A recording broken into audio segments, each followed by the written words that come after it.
नमस्कार, स्वागत है आपका जनगणमन 24/7 पर, जो कि मेरा यूट्यूब चैनल है। आप उसे लाइक करें, सब्सक्राइब करें। और एप्स्टीन फाइल्स को लेकर एक बहुत बड़ी खबर है। और खबर क्या है कि जो एफबीआई को कुछ इंटरव्यूज दिए गए थे डिपार्टमेंट ऑफ जस्टिस के द्वारा, आपने देखा है कि पिछले दिनों कई खुलासे हुए एप्स्टीन फाइल्स को लेकर। और अब कुछ ऐसी बातें आ रही हैं कि कुछ ऐसी लड़कियों के इंटरव्यूज सामने आ रहे हैं जिसमें उन्होंने कहा है कि वो 12 या 13 साल की थी जिस समय डोनाल्ड ट्रंप ने उनके साथ कुकर्म किया था। ये भी कहा जा रहा है कि पहले शायद वो फाइल्स छुपा दी गई थी, लेकिन अब वो फाइल्स वापस आई हैं। लेकिन जिस लड़की ने इंटरव्यू दिया है उसके नाम का खुलासा नहीं हुआ है, उसके नाम को रीडैक्ट किया गया है।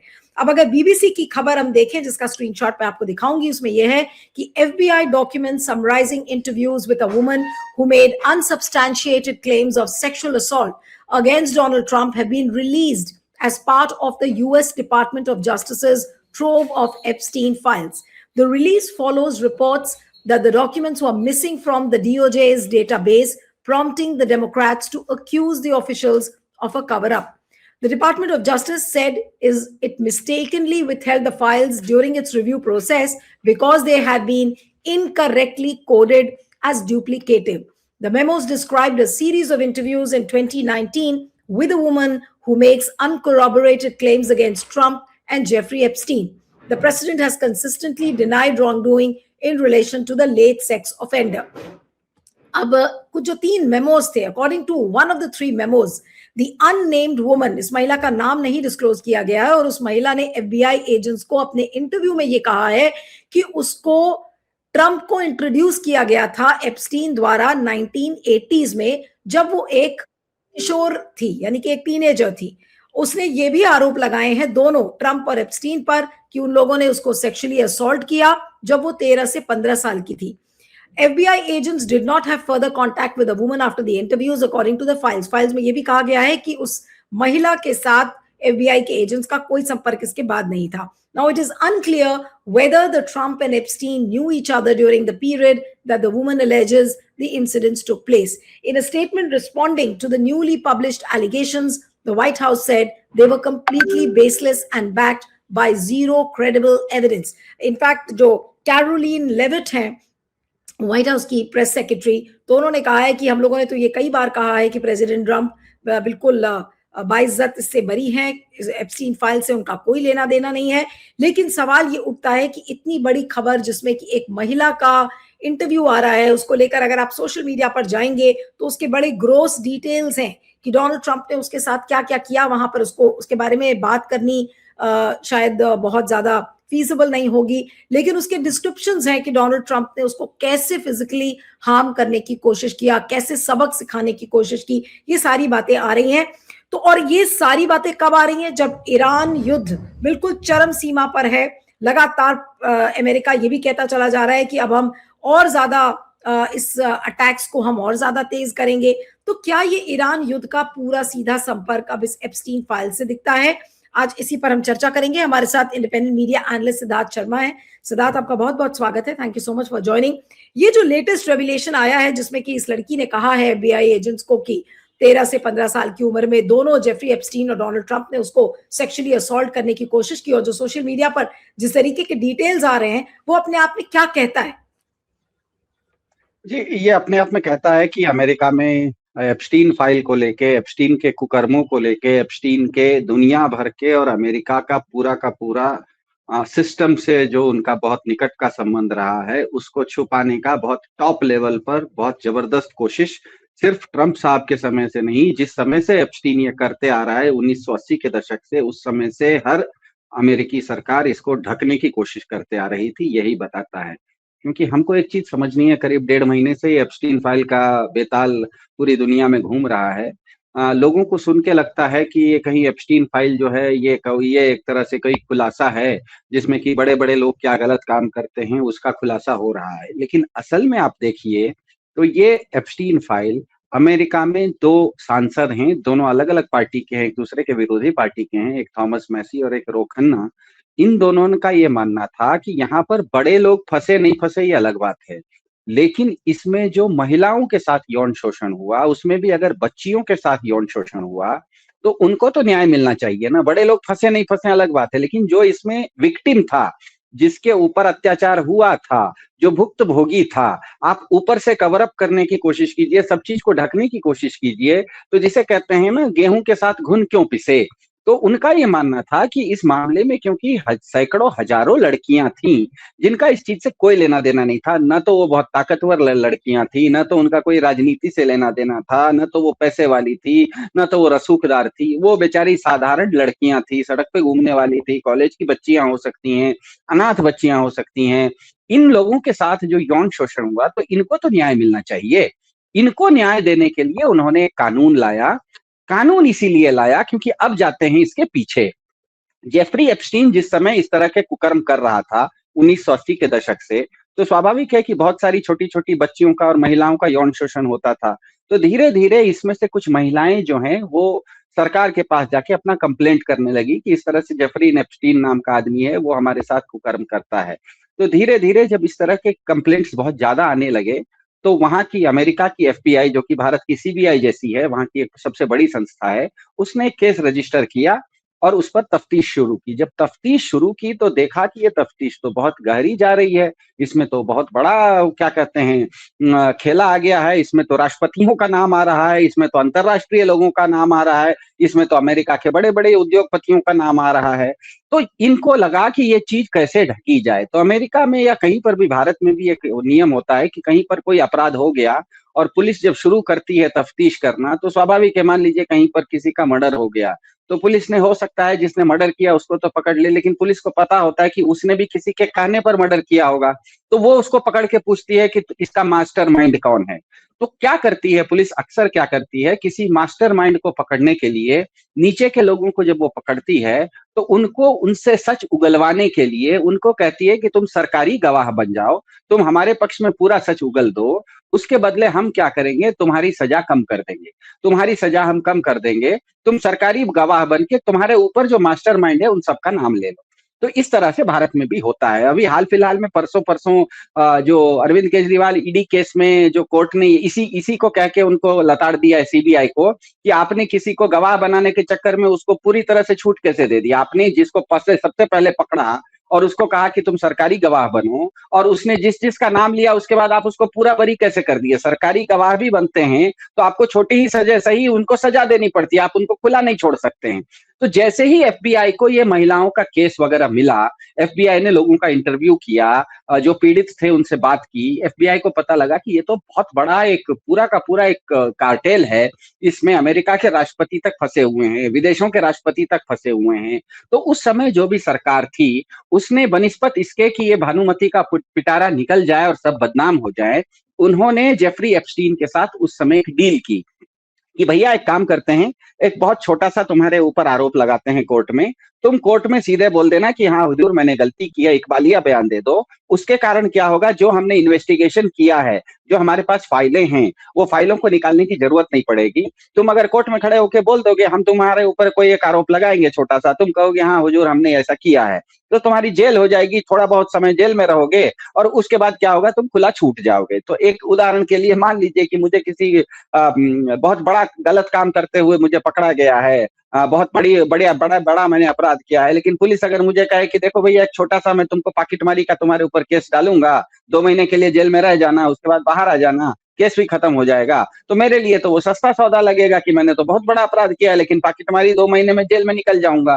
तो इन्होंने क्या किया कि एफबीआई ने जो पूरा का पूरा इन्वेस्टिगेशन किया था उस समय, जो कि हजारों लाखों पेज का इन्वेस्टिगेशन था, जिसमें उनको उसी समय ये सारे नाम मिल गए थे, जिस डोनाल्ड ट्रंप का नाम आ रहा है, जिस प्रिंस एंड्रू का नाम आ रहा है, जिस बिल क्लिंटन का नाम आ रहा है, जिस बिल गेट्स का नाम आ रहा है, जिस एलोन मस्क का नाम आ रहा है, जिस हरदीप पुरी ने खुद कह दिया कि मैं एप्स्टीन के हवेली को भी पर भी गया था और एप्स्टीन के अनोखे टापू को भी जानता हूं, ये सब आज की बात थोड़े है, ये तो आज से 10 साल 20 साल 30 साल पहले की बात है। तो उसी समय एफबीआई को पूरा का पूरा इन्वेस्टिगेशन मिल गया। लेकिन अगर जेफरी एप्स्टीन का पूरा फाइल खोलते तो राष्ट्रपति से लेके सरकारें हिल जाती।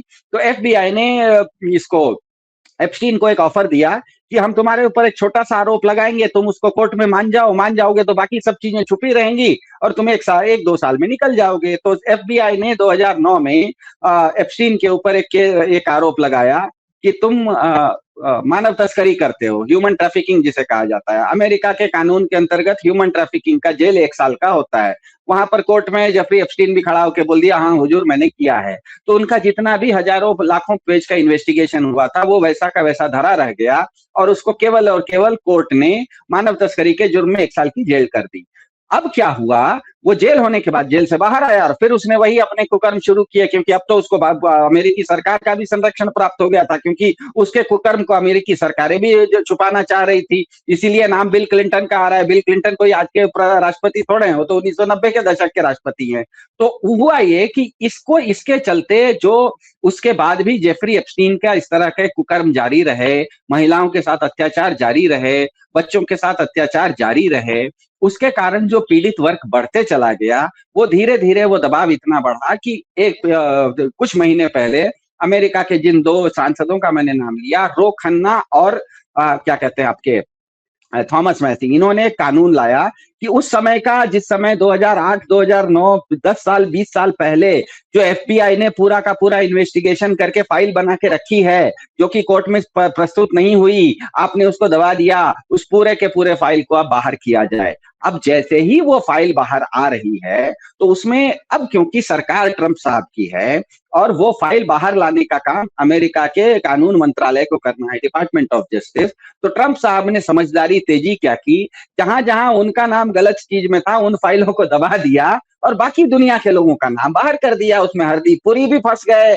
उसमें थॉमस मेंडलसन भी फंस गए, उसमें फ्रांस के संस्कृति मंत्री भी फंस गए, वहां पर प्रिंस एंड्रू भी फंस गए, बिल गेट्स भी फंस गए, इलॉन मस्क भी फंस गए, बिल क्लिंटन भी फंस गए, सब लोग फंस गए। लेकिन ये ट्रंप के पास क्योंकि वो फाइल थी जी।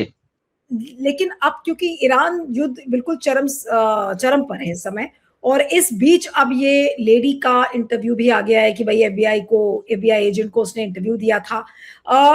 आपको क्या लगता है कि इसको कैसे कनेक्ट किया जाए? क्या ईरान युद्ध इसी से ही जुड़ा हुआ है, या इसमें ट्रंप के अलावा, जैसे अभी तो इस लेडी ने ट्रंप और एप्स्टीन का नाम लिया है, उसी तरीके से हो सकता है इसमें इन इंटरव्यूज में और भी लेडीज हों जिन्होंने एफबीआई एजेंट से बात की हो सकता है उसमें और कंट्री हेड्स हों। तो क्या ये एक बड़ी कॉन्स्पिरेसी नजर आ रही है जिसके वजह से पूरा ध्यान डाइवर्ट करने के लिए इस एप्स्टीन फाइल से इस ईरान युद्ध को अंजाम दिया गया? हाँ, वहीं पे आ रहा हूँ कि 30 जनवरी को जिस समय ये फाइल पूरी की पूरी 30 दिसंबर या 30 जनवरी को जिस दिन ये रिलीज हुई, उस दिन रिलीज तो इनको सब पूरा का पूरा करना था। लेकिन क्योंकि वे फाइलें अमेरिकी कानून मंत्रालय के पास थी और कानून मंत्रालय ट्रंप के अंदर आता है, तो ट्रंप साहब ने क्या किया, उनका नाम जहां जहां था उन फाइलों को दबा दिया, बाकी दुनिया के सब लोगों का नाम बाहर कर दिया। अब जब बाहर कर दिया, उसके बाद जिन लोगों ने ये कानून लाया था, थॉमस मैसी और रो खन्ना, ये लोग फिर से उस फाइल को देखे और कहे कि बहुत सारे इसके हिस्से हैं, प्रमुख हिस्से हैं, जिसको कि अभी तक ट्रंप साहब निकाल नहीं रहे हैं, उन्होंने जानबूझ के दबा के रखा है। उसको निकालने के लिए इन्होंने दबाव लाना शुरू किया। अब ट्रंप साहब के साथ दिक्कत ये आ गई कि वो फाइल जैसे ही निकलता तो उनके कारनामे अब बाहर आने शुरू होते, तो उनके कारनामे बाहर ना आए, दुनिया और पूरा, हमको पता है एप्स्टीन फाइल में जैसे जैसे नाम आने लगे दुनिया भर में इसका रायता फैल गया, भारत तक के मंत्री को उस पर स्पष्टीकरण देना पड़ गया, तो दुनिया का कहीं ये अछूता नहीं रहा। ये एक ऐसा, जिस तरह से कोरोना वायरस पूरे दुनिया में 2 महीने में फैल गया था, वैसे ही एप्स्टीन फाइल का वायरस दुनिया में हर आदमी को, हर बड़ा आदमी, बड़े से बड़ा आदमी, देश के सरकारें, सारे लोग उसमें फंसने लग गए। अब ट्रंप साहब क्योंकि इससे बचे हुए थे, तो ट्रंप साहब को लगा कि बचने का एक ही तरीका है कि इससे बड़ा कुछ करो। अगर आपके सर में हाथ में दर्द हो रहा है और उसको छुपाना है तो सर में चोट कर लो ताकि लोग सर के तरफ देखने लगे। तो इन्होंने इसीलिए ये ईरान युद्ध का जो पूरा का पूरा बहाना था, वो बहाना इसीलिए खोजा क्योंकि एप्स्टीन फाइल से इनको ध्यान भटकाना था, क्योंकि एप्स्टीन फाइल में इनका नाम आ रहा था। लेकिन अमेरिका ध्यान तो भटक गया, दुनिया भर का ध्यान भटक गया, लेकिन अमेरिका में क्योंकि एक कांग्रेस है, एक संसद है, और संसद अमेरिका में बहुत ताकतवर होती है। अमेरिका के राष्ट्रपति को केवल और केवल, अमेरिका का सिस्टम समझ लेना अच्छा रहेगा, अमेरिका के राष्ट्रपति को अमेरिका के विदेश नीति चलाने का जितना अधिकार है, अपने देश में नीतियां बदलने का उतना अधिकार नहीं है। उनको दुनिया भर में कुछ करने का, बहुत कुछ करने का अधिकार है। अमेरिका का राष्ट्रपति, अमेरिका में उसकी ताकत कम रहती है और अमेरिका से बाहर ज्यादा रहती है। उसका उदाहरण अभी देख लीजिए, 1-2 महीना पहले न्यूयॉर्क में एक मेयर हैं जो कि सुबह से शाम तक ट्रंप साहब को गरियाते रहे और ट्रंप साहब उनको रोक नहीं सके और वो जीत के आ गए, ममदानी साहब। तो अमेरिका के अंदर सिस्टम ऐसा है कि अमेरिकी राष्ट्रपति की बहुत ज्यादा अमेरिका के अंदर नहीं चलती, अमेरिका से बाहर बहुत चलती है। तो अमेरिका से बाहर क्योंकि ट्रंप साहब की चल रही थी, इसीलिए इन्होंने ईरान पर हमला कर दिया ताकि दुनिया भर उसमें व्यस्त रहे।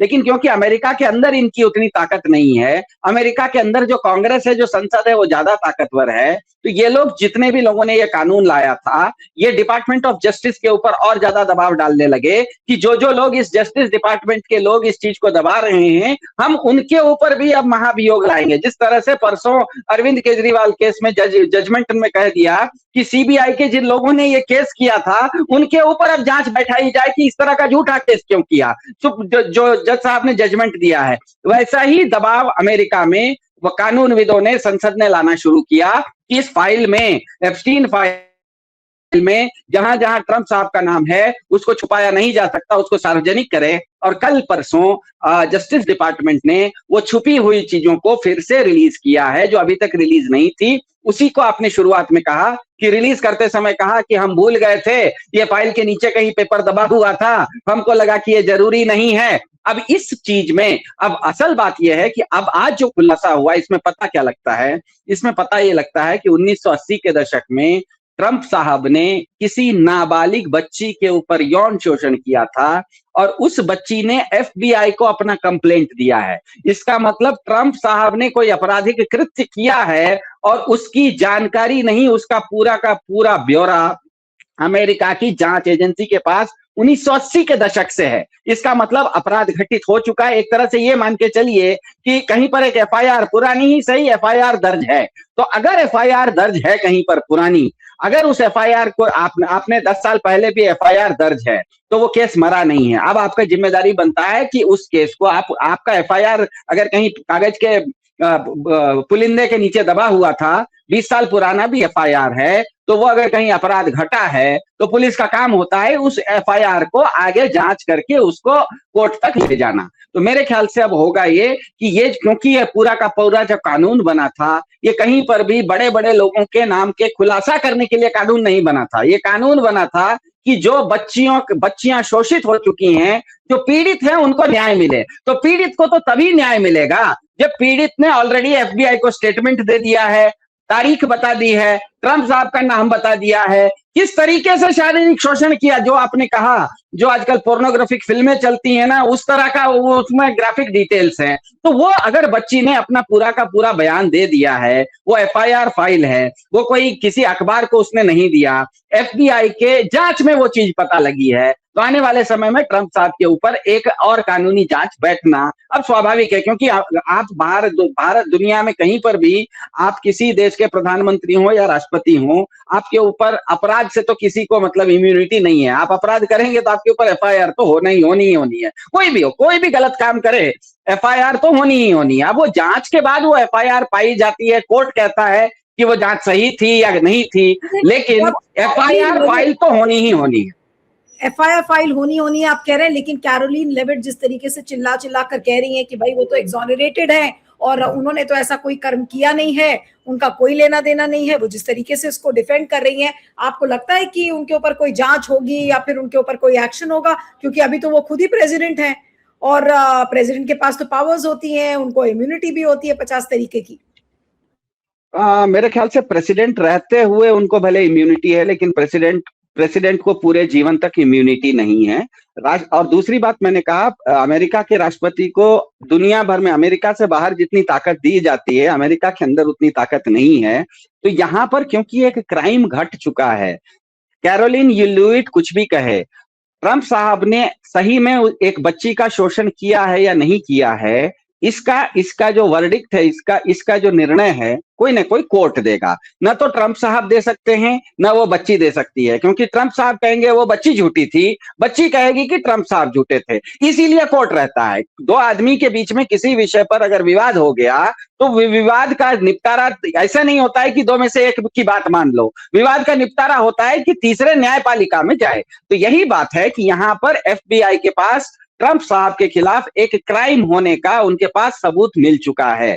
उनको अब कोई क्योंकि और ये कल तक भले वो चीज को FBI कह सकती थी कि हमको पता नहीं है क्योंकि वो चीज सार्वजनिक नहीं थी। अब जब सार्वजनिक हो गई है और ये कोई डॉक्यूमेंट किसी थर्ड पार्टी का नहीं है, ये FBI का खुद का डॉक्यूमेंट कहता है कि मेरे पास कोई एक लड़की आई थी और उसने कंप्लेंट किया है ट्रंप साहब के पास, तो अब FBI को ट्रंप साहब के खिलाफ आज नहीं तो कल एक केस तो शुरू करना ही पड़ेगा।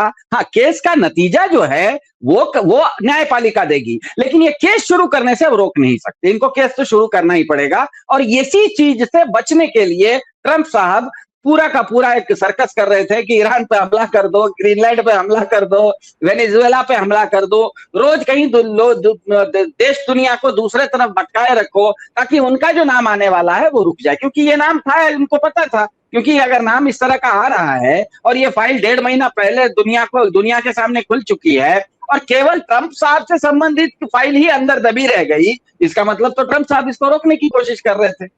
बिल्कुल बिल्कुल। और सबसे बड़ी बात है कि उन्होंने अपना नाम तो ढांकने की कोशिश की, बाकियों का नाम उन्होंने उजागर कर दिया और उसको ब्लैकमेल किया, चाहे टैरिफ्स के जरिए, चाहे और प्रेशर डालने के जरिए से, और तमाम तरीके के प्रेशर डाले हैं। लेकिन वर्ल्ड में इसका क्या रिएक्शन होगा अगर मान लीजिए डोनाल्ड ट्रंप को कोई सजा होती है? अब तो उनका मिड टर्म इलेक्शन आ रहा है और वैसे भी अब वो तीसरी बार तो नहीं बनने वाले हैं राष्ट्रपति, ये उनका अब आखिरी टर्म है, तो उसके बाद क्या होगा? क्या जेल जाएंगे ट्रंप? इस विषय में जाएं या नहीं जाएं, लेकिन इससे पहले ट्रंप पहले से राष्ट्रपति बनने से पहले वो सजा याफ्ता है, वो मुजरिम हैं, मतलब उनको इससे पहले ही किसी कोर्ट ने ऑलरेडी जेल कर दी थी, तो ये राष्ट्रपति इससे पद से निकलने के बाद वापस जेल ही इनको जाना है। वो इस केस में नहीं भी जाएंगे तो दूसरे केस में उनको जाना ही है। बिल्कुल, फेलिनी के चार्जेस थे ना उनके ऊपर उस समय। हाँ, और उनके ऊपर फेलिनी के सिर्फ चार्जेस नहीं, वो कन्विक्टेड है, मतलब उनके ऊपर उन्होंने अपराध किया है, वो अपराधी घोषित हैं। लेकिन अमेरिका में नियम ऐसा है कि कोई अपराधी भी अगर घोषित है तो वो चुनाव लड़ सकता है। तो अब जितने दिन तक वो चुनाव लड़ने के बाद चुनाव जीते हुए हैं, उतने दिन तक वो जेल से बाहर हैं। जिस दिन इनका राष्ट्रपति पद खत्म होगा, वापस इनको जेल में ही जाना है। वो इस केस में नहीं भी जाए तो पहले वाले केस में ऑलरेडी, क्योंकि जेल से ही निकल के आए थे, तो मेरे ख्याल से विषय ये नहीं है कि वो जेल में जाएंगे या नहीं जाएंगे। विषय ये है कि ट्रंप साहब, क्योंकि इस विषय ये नहीं है कि जेल होगा, ट्रंप साहब के ऊपर, अमेरिकी राष्ट्रपति के ऊपर आज पूरे अमेरिका में, पूरी दुनिया में अब ये बात होने लगी है कि आपने अगर यौन शोषण भी किया तो 13 साल की बच्ची, 14 साल की बच्ची, क्या आपके अंदर इतनी भी मानवता नहीं है कि 13 साल और 14 साल की बच्चियों के साथ यौन शोषण कर रहे हैं, उसके साथ आप डांट फटकार कर रहे हैं, उसके साथ शारीरिक संबंध कैसा बनाना आप उसको सिखा रहे हैं। 13-14 साल की बच्चियों को तो आप स्कूल का सब्जेक्ट सिखाते हैं, आप मैथमेटिक्स अपने बच्चों को सिखाते हैं, आप साइंस सिखाते हैं, आप उनको शारीरिक विषय के बारे में थोड़ी, शारीरिक क्रिया कैसे करनी है ये थोड़े सिखाते हैं। ये अगर बात आ रही है तो इसका मतलब ट्रंप साहब का जो नहीं, जो डिटेल्स आ रही हैं वो काफी ग्रोस हैं और बोलने में भी अजीब लगता है, लेकिन व्यूअर्स को हमें समझाना तो पड़ेगा कि ये किस तरीके के डिटेल्स आए हैं, उस लड़की ने क्या कहा, क्योंकि उस लड़की को, ये छोटी बच्ची थी, वो 13-14 साल की, उसको वो बता रहे थे कि सेक्सुअल प्लेजर कैसे दिया जाता है, और उसमें वो लड़की वो काम ठीक से नहीं कर पाई तो उसको मारा गया, पीटा गया। तो ये जो डिटेल्स इस तरीके की हैं, ये अपने आप में क्या कहता है, और उसको थोड़ा सा अगर आप एक्सप्लेन करें तो। जी नहीं, यही कह रहा हूं ना, इसमें डिटेल में जाने की जरूरत नहीं है। आप अगर 13-14 साल की बच्ची के साथ एक तो आप यौन संपर्क करने की कोशिश कर रहे हैं और उसको यौन प्रक्रिया समझाने की कोशिश कर रहे हैं, वो उस यौन प्रक्रिया को गलत करती है तो आप उसको डांट फटकार के पीट के सुधारने की कोशिश कर रहे हैं, तो आपको तो 10-12 साल की बच्ची के साथ आपको पढ़ाई लिखाई की बात करनी चाहिए, उसको तो साइंस, मैथमेटिक्स और आर्ट्स और सोशल स्टडी आपको पढ़ाना चाहिए। आप उसके दादाजी के उम्र के हैं या पिताजी के उम्र के हैं, तो ऐसे में ये चीज जब इतनी ग्राफिक डिटेल्स बाहर आएंगी तो स्वाभाविक है, क्योंकि एक चीज ध्यान में रखिए, अमेरिका में भले ट्रंप साहब को एक मागा नाम का एक क्राउड है जो कि उनको समर्थन करता है, जिसे मेक अमेरिका ग्रेट अगेन उनका नारा था, उसका समर्थन के जरिए वो जीते थे, लेकिन अमेरिका में बच्चियों के साथ यौन शोषण को सारे लोग बुरा मानते हैं। जिस समय ये रो खन्ना और थॉमस मैसी ने ये कानून लाया था, उस समय अमेरिका की 90% जनता, जिसमें ट्रंप समर्थक भी लोग थे, उनका भी मानना था कि इस एप्स्टीन फाइल को बाहर आना चाहिए। अगर इसमें ट्रंप साहब का भी नाम हो तो बाहर आना चाहिए, क्योंकि अमेरिका में बाकी सब चीजों में हो सकता है अमेरिका बहुत एडवांस्ड हो, अमेरिका की नैतिक मापदंड भारत से अलग हों, लेकिन बच्चियों के साथ यौन शोषण के मामले में अमेरिका अभी भी बच्चियों के साथ यौन शोषण को पाप मानता है, वैसा काम करने वाले को पापी मानता है। और अमेरिका में ये फाइल जिस समय खोलने का कानून बना था, उस समय 90% अमेरिका कह रहा था कि ये फाइल खुलनी चाहिए, उसमें ट्रंप समर्थक भी थे। और जिस समय ये संसद में पेश किया गया तो शायद 480 वोटर्स में से 478 वोट लोगों ने इस पर वोट किया। मतलब एक आदमी ने भी इसका विरोध नहीं किया। संसद न इसका संसद में विरोध हुआ, न सड़क पर विरोध हुआ। इसका मतलब अमेरिका की सारी जनता ये चाहती है कि एप्स्टीन फाइल में जो भी बच्चियों के साथ, महिलाओं के साथ उत्पीड़न हुआ है, उनको न्याय मिलना चाहिए। और जिसने भी उनके साथ गलत काम किया है उसका नाम सार्वजनिक होना चाहिए, जिसे इंग्लिश में नेमिंग एंड शेमिंग कहा जाता है।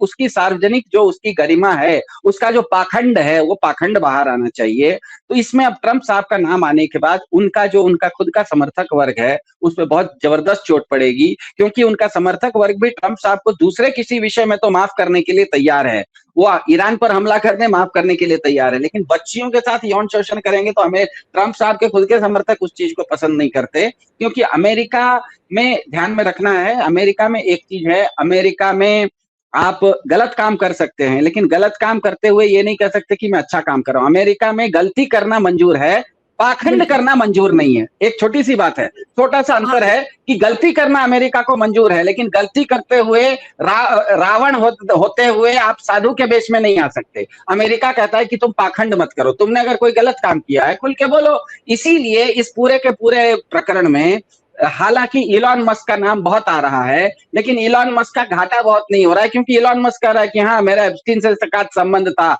मैं एप्स्टीन के घर जाता था, लेकिन मैंने एप्स्टीन का कोई गलत काम नहीं किया। कोई भी गलत काम किया हो तो मुझे सजा दे दो। तो इसीलिए हालांकि इलॉन मस्क का नाम एप्स्टीन फाइल में आ रहा है, लेकिन इलॉन मस्क को व्यक्तिगत रूप से किसी महिला के साथ उत्पीड़न करते हुए अभी तक प्रमाण नहीं मिला है। अमेरिका इलॉन मस्क को माफ कर रहा है, लेकिन ट्रंप साहब को माफ नहीं करेगा, क्योंकि वो जिस तरह का काम कर रहे थे, वो बच्चियों का जो यौन शोषण हो रहा था, ये पूरा का पूरा कानून ही इसीलिए बना था कि जितने भी पीड़ित लोग थे उनको न्याय मिले। तो अब तो वो पीड़ित वर्ग भी खड़ा हो जाएगा, उनके वकील लोग खड़े हो जाएंगे, उनके लिए संसद खड़ी हो जाएगी, उनके लिए सड़क पर लोग खड़े हो जाएंगे। और मेरे ख्याल से आने वाले समय में अमेरिका के अंदर ट्रंप साहब की जो पर्सनल उनकी जो साख है, उनका जो वोटर बेस है, वो बहुत जल्दी घिसकने उसके अंदर काफी बड़ी दरार आने वाली है।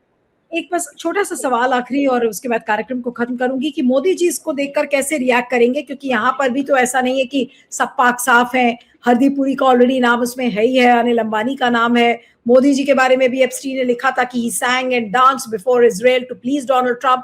अब जब डोनाल्ड ट्रंप ही पूरे मिट्टी के अंदर उसमें धसे हुए दिख रहे हैं, तो मोदी जी का रिस्पांस क्या होगा? भारत सरकार का इस पे रिस्पांस क्या होगा? या भारत सरकार उसको श्रग ऑफ कर देगी, कहेगी अरे हमें बोलने की क्या जरूरत है इसमें, वो तो उनका मामला है, वो समझे, वो जाने। नहीं, आप कैसे कह सकते हैं? अगर ये फाइल बता रही है कि डोनाल्ड ट्रंप एक नाबालिग लड़की के साथ यौन शोषण कर रहे थे, और आप उनके सामने जाके उनसे आप शेक हैंड, विश्वगुरु आप हैं, आप दुनिया भर को नैतिकता की पाठ पढ़ाते हैं, भारत की संस्कार संस्कृति आप बचाते हैं, चाल चरित्र चेहरा का प्रवचन आप देते हैं, तो किस मुंह से जाके आप डोनाल्ड ट्रंप के साथ हाथ मिलाते हैं? कैसे आप कहते हैं कि he is my dear friend Donald? आप उसके साथ गले कैसे मिल सकते हैं जिस व्यक्ति ने 12-13 साल की बच्ची के साथ यौन शोषण किया है, उसके साथ आप दोस्ती कैसे रख सकते हैं? आप उससे हाथ कैसे मिला सकते हैं? आप उसके लिए आपकी बात ट्रंप सरकार कैसे कर सकते हैं? आप उसको भारत में बुला के वेलकम ट्रंप, नमस्ते ट्रंप कैसे कर सकते हैं? आप उसकी बात सुन के ट्रेड डील कैसे करते हैं? आप उसकी बात सुन के ऑपरेशन सीज फायर, सिंदूर पर सीज फायर कैसे कर लेते हैं? आप उसकी बात सुन के रशिया से तेल लेना क्यों बंद कर देते हैं? आप उसकी बात सुन के अपने आंगन हिंदू महासागर में उसका जहाज आके आपके किसी मेहमान के जहाज को मार के गिरा देता है। तो सवाल तो भाजपा पे अब ये उठेगा कि उधर ट्रंप साहब अगर यौन शोषण करते हैं, तो चाल चरित्र चेहरा वाली पार्टी वैसे लोगों के साथ दोस्ती काय के लिए करके रखी है? आप वैसे लोगों के साथ दोस्ती कैसे कर सकते हैं? आप वैसे लोगों के साथ गले कैसे मिल सकते हैं? आप वैसे लोगों को के सामने घुटने कैसे टेक सकते हैं? तो उल्टा सवाल इनके ऊपर ये आने वाला है कि अगर भाजपा अपने आप को चाल चरित्र चेहरा मेरा अलग है, हिंदू संस्कारों की, हिंदू संस्कृति का वो संवाहक है, भारत की संस्कृति की वो रक्षा करती है, तो मुझे बताइए कि भारत की किस संस्कृति में 12 साल के बच्ची के साथ यौन शोषण करने वाले को गले लगाने का किस धर्म में, किस शास्त्र में लिखा हुआ है कि 12 साल की बच्ची के साथ जो यौन शोषण करे उसको आप माय डियर फ्रेंड बोलो, आप उसका गले मिलो, आप उससे हाथ मिलाओ, तो मेरे ख्याल से समस्या बड़ी आने वाली है इनके सामने। बिल्कुल बिल्कुल। चलिए, आपका बहुत बहुत शुक्रिया Siddharth. Thank you so much for joining on Jangan Man 24/7।